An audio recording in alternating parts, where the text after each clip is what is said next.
My wife left me after I gave her dad my kidney. Then his doctor called with a shocking secret. It all started with love, or at least what I thought was love. Sarah was everything to me. Her smile could light up a room, and her laugh was the only music I ever wanted to hear. We had been married for 3 years, and they were the best 3 years of my life. We built a home, we made plans, we dreamed of a future together. My wife left me after I gave her dad my kidney. Then his doctor called with a shocking secret. Sarah's smile could light up a room. Subscribe and like to see where this betrayal led me. Her father, Howard, was always a part of that picture. He was a proud, strong man who had fallen on hard times with his health. His kidneys were failing, and he was on a long, hopeless waiting list for a transplant. Watching Sarah worry about him broke my heart. She would sit by the phone hoping for a call that never came. Seeing her pain, I made a decision. I got tested. When the results came back that I was a perfect match, it felt like a sign from the universe. Sarah cried tears of joy. She held my face in her hands and told me I was her hero, that I was saving her family. Howard looked at me with a gratitude I had never seen before. He shook my hand, his grip weak but his eyes full of emotion. He promised me that he would never forget what I was doing for him, for their family. I didn't need promises. Seeing Sarah happy was all the reward I needed. The surgery was a success. I woke up sore and groggy, but the first thing I saw was Sarah's smiling face. She said Howard was already feeling better, that the doctors were amazed. For a week, everything was perfect. I was recovering, and my father-in-law had a new lease on life. I had done it. I had saved him. Then things started to change. Sarah became distant. Her visits to my hospital room grew shorter. She was always on her phone, texting someone, her face a mask I couldn't read. When I was discharged and went home, the apartment felt cold. She was polite, but the warmth was gone. She said she was just stressed, worried about her dad's recovery and my own. I believed her. I wanted to believe her. 2 weeks later, she packed a bag. She told me she needed space, that the pressure of it all was too much. She said she wasn't sure if she loved me anymore. The words hit me harder than the surgical pain. I begged her to stay, to talk to me, but it was like talking to a stranger. She walked out the door and never came back. Sarah and her father Howard used me for a kidney and then threw me away like a piece of trash. But they didn't know that a careless mistake, a loose thread in their perfect plan, would unravel everything. This is the story of how I used their own greed to dismantle their lives piece by piece. I spent the next month in a fog of confusion and pain. My calls went to voicemail. My texts were left unread. I drove by Howard's house once, and I saw her car in the driveway. They were there, together, living the life I had given them, while I was left with a scar on my side and a hole in my heart. That's when the phone rang. It was an unknown number. I almost ignored it, but something made me answer. "Is this Owen?" a man's voice asked. It was professional, cautious. "Yes, who is this?" "This is Dr. Lawrence. I was one of the consulting physicians on Mr. Howard's case. I need to speak with you about a serious matter. It's about your donation." A cold feeling washed over me. Is Howard okay? Did the kidney fail? Part of me, a dark part I was ashamed of, almost hoped it had. "No, Mr. Howard is fine," Dr. Lawrence said, and then he hesitated. "Look, I'm not supposed to be making this call. I could lose my license for this, but my conscience won't let me stay silent. There's something you need to know." I sat down, my hand trembling. "What is it?" He took a deep breath. "Your kidney. It never went to Howard. There was an administrative error on the paperwork, a very convenient one. Howard received a kidney from another donor a day before your scheduled surgery. He was never in any danger." I couldn't process the words. "What?" "But I had the surgery. Where did my kidney go?" Dr. Lawrence's voice dropped to a whisper. "That's the problem, Owen. Your kidney was redirected. It was sold to a private buyer on the international market for a very, very large sum of money. The paperwork was forged to make it look like a directed donation that fell through at the last minute, making the organ available. Sarah and Howard planned the whole thing. They got paid, and he still got his new kidney." The phone slipped from my hand and clattered onto the floor. The world around me went silent. The pain in my side flared up, not as a physical ache, but as a burning reminder of the ultimate betrayal. My love, my sacrifice, my future. It was all a business transaction. I wasn't a hero. I was a product, and I had just been sold. In that moment, the grief and sadness inside me burned away, leaving behind something cold, hard, and sharp. It was the beginning of a promise I made to myself. They took a part of me, and now I was going to take everything from them. For a long time, I just sat there on the floor, the dead phone beside me. The silence in the apartment was a heavy blanket, suffocating me. I traced the faint line on my abdomen through my shirt. It wasn't just a scar anymore. It was a brand. It was the price tag they had put on me. The world that had shattered a few minutes ago was slowly coming back into focus, but the pieces were all wrong. They were sharp, jagged, and cold. The love I felt for Sarah, the respect for Howard, it all curdled into something else, something dark and acidic that burned in my chest. I stood up, my legs steady. The tears were gone. The sadness was gone. In its place was a strange, chilling calm. I picked up the phone and found Dr. Lawrence's number in my recent calls. I had to know more. I had to have proof. I called him back. He answered on the first ring, his voice tense. "Owen, you shouldn't call this number. I need to see you," I said, my own voice sounding unfamiliar, flat. "I need everything you know." He hesitated. "I've already risked my career. I can't. You called me because your conscience wouldn't let you stay silent."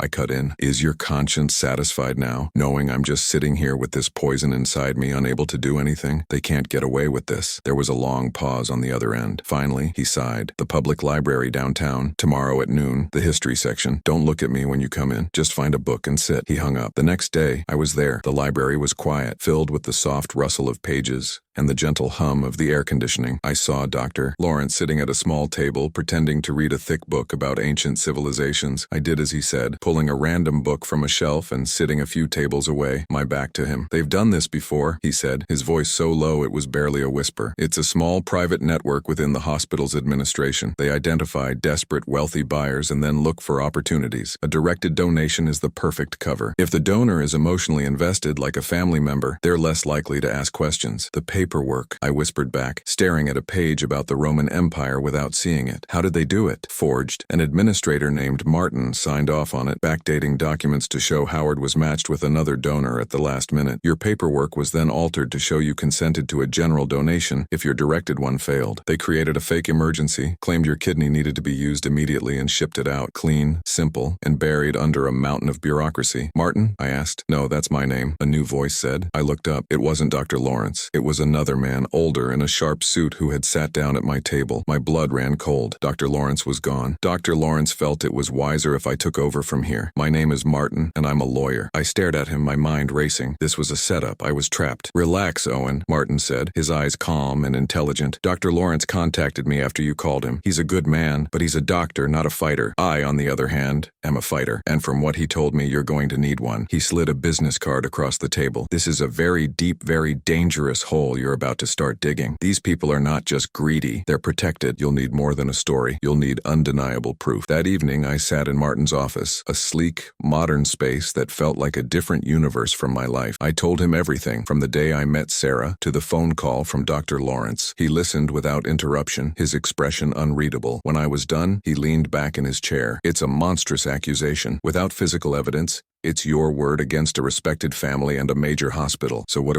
do? I asked, feeling a flicker of the old despair. We start with what we have, Martin said, tapping a pen on his desk. They made one mistake. They assumed you were just a heartbroken fool who would crawl into a hole and disappear. They didn't count on you fighting back. Go home. Look through every piece of paper the hospital gave you, every form, every discharge summary, every brochure. Look for anything that seems out of place, no matter how small. When I started digging through the small folder of medical papers they'd let me keep, I thought I had found nothing. It was all standard legal and medical jargon. But then I saw a tiny signature at the bottom of a secondary consent form, almost hidden in the fine print. It wasn't Howard's signature or Sarah's. It was someone else's, a name I didn't recognize. Charles. But I still didn't know who Charles was and why his name was on a document that had sealed my fate. I stared at the name on the paper. Charles. It was just a simple signature, a swirl of ink, but it felt like a key. Martin leaned over his desk, looking at the document under the lamplight. Charles, he said, tapping the name with his finger. This is our first real thread, an unexpected signature on a form that was supposed to be routine. This person is either a ghost they invented or, more likely, a real employee who was careless